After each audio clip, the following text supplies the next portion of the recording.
എപ്പോഴെങ്കിലും നിങ്ങളുടെ കിച്ചണിൽ തുപ്പി വെച്ചിട്ടുണ്ടോ? അതായത് ഈ ബാസ്ക്കറ്റിൽ തുപ്പാറില്ലല്ലോ, അല്ലെങ്കിൽ സിങ്കിൽ, അതായത് പാത്രം കഴുകുന്ന ആ ഒരു സിങ്കിൽ തുപ്പാറുണ്ടോ? ഇല്ലല്ലേ. പക്ഷെ ചില ആളുകൾ തുപ്പും, കാർക്കിച്ച് തുപ്പും. അതിൽപ്പെട്ട ഒരാളാണ് രണസുന. ബിഗ് ബോസിൽ പോയിട്ട് അവർ ചെയ്ത ഒരു ഊളത്തരാണേ, ഒന്നൊന്നര ഊളത്തരായി പോയി. ഇപ്പൊ ഞാൻ റിയൽ ആയിട്ടേ കളിക്കൂ എന്ന് പറഞ്ഞിട്ടാണ് രണസുന കൊണ്ട് പോയത്. ആ ഒരു പറച്ചലിൽ തന്നെ നമുക്കറിയാമായിരുന്നു അവരുടെ റിയാലിറ്റി എന്താണെന്നുള്ളത്.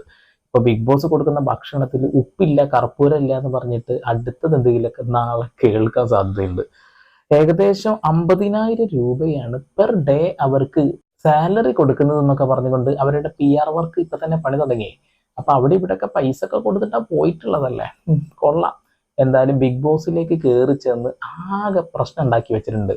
ഒരു മാജിക്കൽ തലവേദന, ഒരു ഒന്നൊന്നര സാധനമാണ്. നിങ്ങൾ ആരും കണ്ടിട്ടില്ല എന്നുണ്ടെങ്കിൽ ഒന്ന് കാണിച്ചു തരാം, ഒന്ന് കേട്ടോ.